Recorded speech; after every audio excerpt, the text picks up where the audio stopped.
December 13th marks China's 7th National Memorial Day for the more than 300,000 victims of the Nanjing Massacre, which took place as invading Japanese troops captured the city in 1937. A ceremony was held in Nanjing, which is located in China's eastern Jiangsu province, to commemorate the event. But 83 years later, what is the significance of remembering the massacre's victims? How important is the victory against fascism, and what does it have to teach today's China? Joining me for the discussion today, Peipei, Chair Professor of Chinese and Japanese at Vassar College, Mingyu, Ph.D. candidate at Shanghai Normal University. Welcome to the program to you both. Ms. Jia, why don't we start with you? Would you help our viewers understand why China commemorates the victims of the Nanjing Massacre? What is the importance and significance in doing so? Ms. Jia?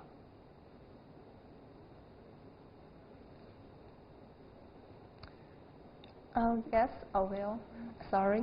And my subject is about the comfort women systems in the mainland China, and especially in the Hainan province. And I think it is a real atrocities against the woman in the human civilization, and we have to researching and recording the testimony comfort women to behavior to record to survivors, and this is our responsibility of the Chinese history students. I apologize for the delay in the signal, so you probably didn't hear my question. Professor Chiu, let me come to you.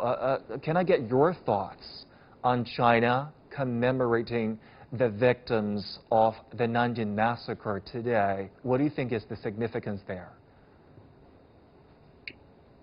Yes, I think it's a very important, significant event that does not only concern one nation, but it concerns the humanity of the entire world. Because the war, the atrocities brought out by the war, is a brutal attack to fundamental humanity principles. So we should not forget history. We should commemorate the victims, and we should prevent the war from happening again. Let me also bring in Brij Mohan, Emeritus Professor of Louisiana State University. Professor Mohan, a pleasure to have you with us today. My pleasure.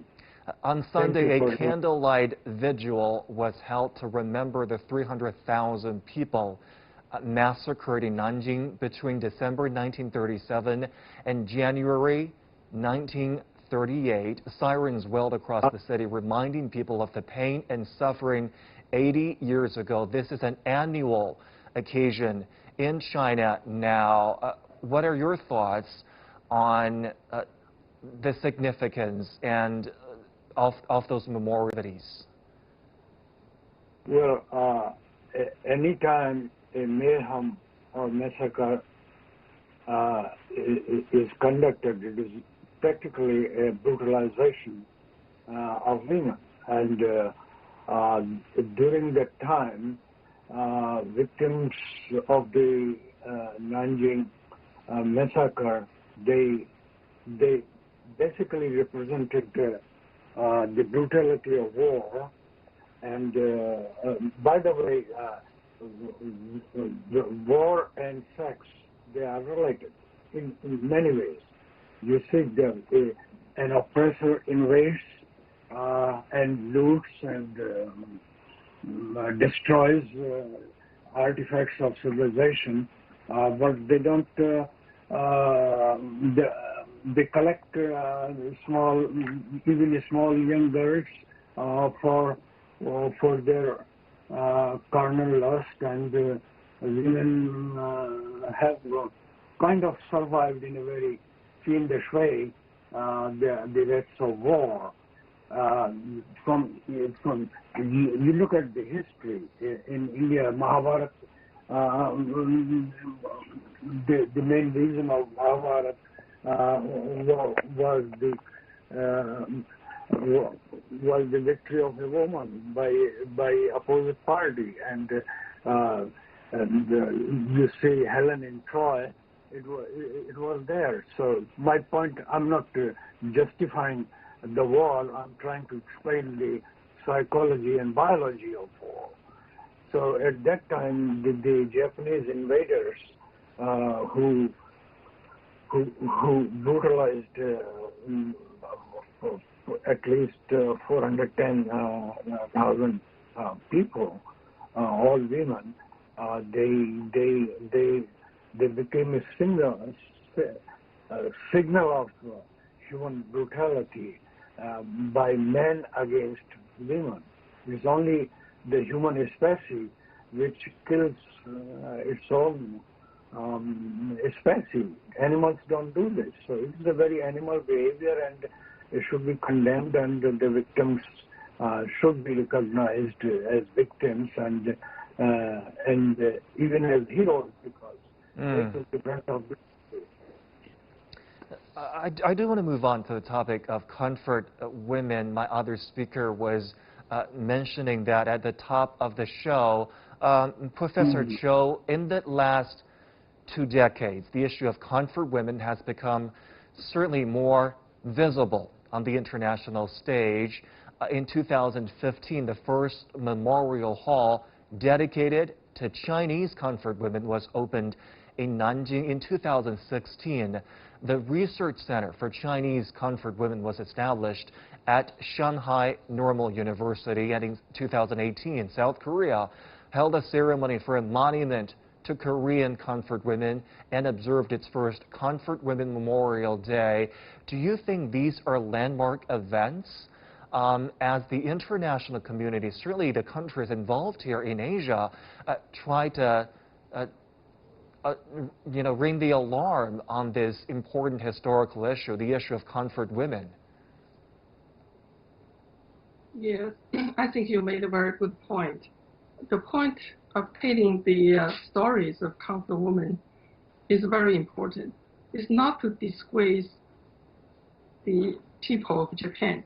Some of the denialists often claim that telling the stories commemorating the comfort women is disgracing Japan's honor, which is not true.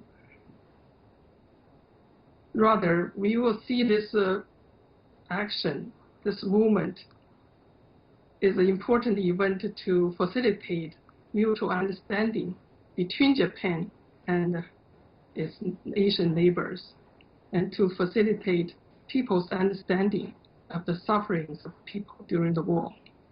This is important not only for regional reasons, but for the global reasons. The globe is currently still in danger for falling into the war. So it's very important for us to know that what happened in the past. To those many people, including us, we genuinely hope to resolve the problems associated with Imperial Japan's war crimes and other issues left by the World War II. So for us, it's essential to recognize that suffering caused by the war is a violation of human life. Only by recognizing the sufferings and the deaths, the casualties of comfort women. Professor Cho, specifically on the comfort women issue, what are some of the sticking points? What are some of the outstanding issues that have yet to be resolved? Because a lot of these women are still, not many are alive today, and those that are survivors, many of them are still waiting to be acknowledged. They're still waiting for that apology that may never come. What are the obstacles as we talk about this issue, as we try to address this issue today? Yes, right now the victims of comfort stations still have not received official apologies from Japanese government and with a proper compensation. So the victims are demanding official apology, and the Japanese government take legal responsibility for these war crimes. Now, Ms. Mingyu, I want to come to you. Research shows that some 400,000 women across Asia were forced into prostitution to serve as so-called comfort women to the Japanese army, nearly half of whom were Chinese, and estimates vary as to how many women were involved, with numbers ranging from as low as 20,000 to as high as between 360,000 to 410,000. You heard Professor Cho there describe some of the issues we're still having addressing comfort women, these historical atrocities. What has been the focus of your study?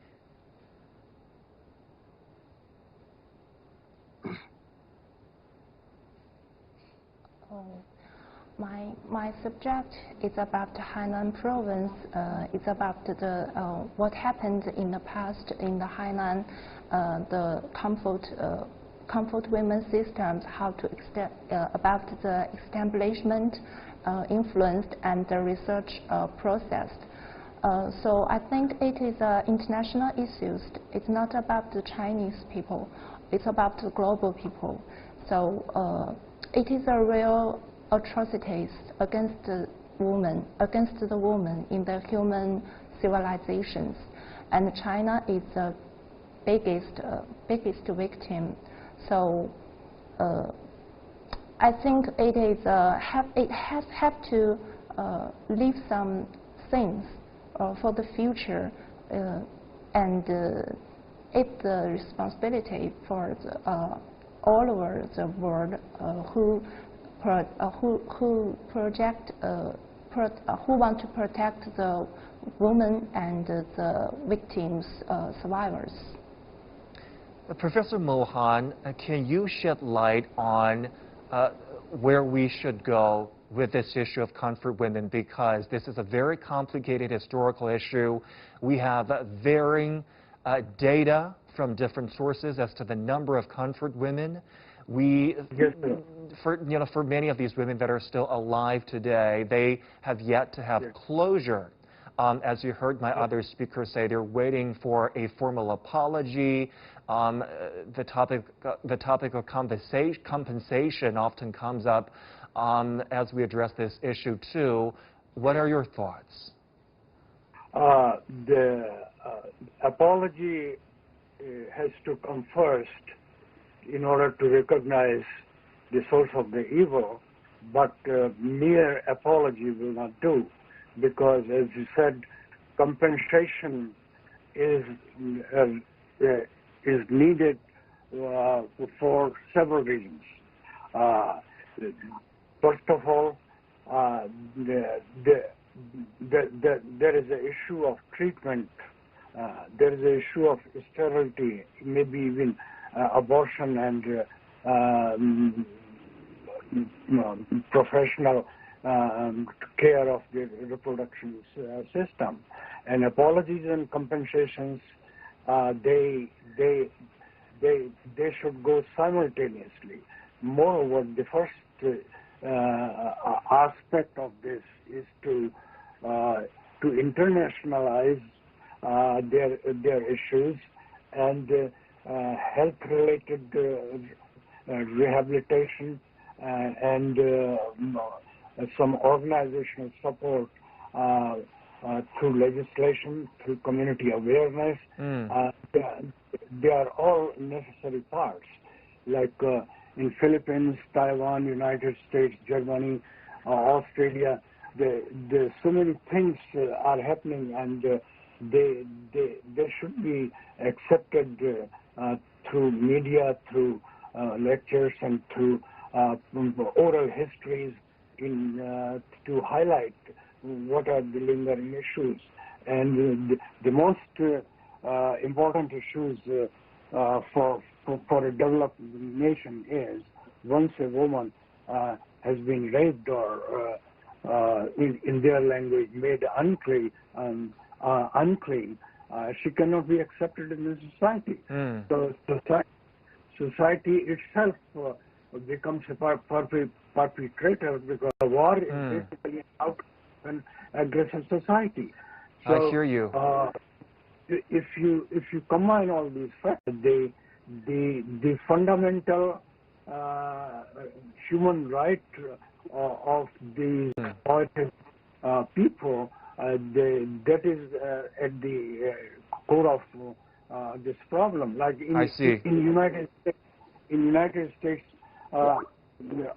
several million African were brought as slaves.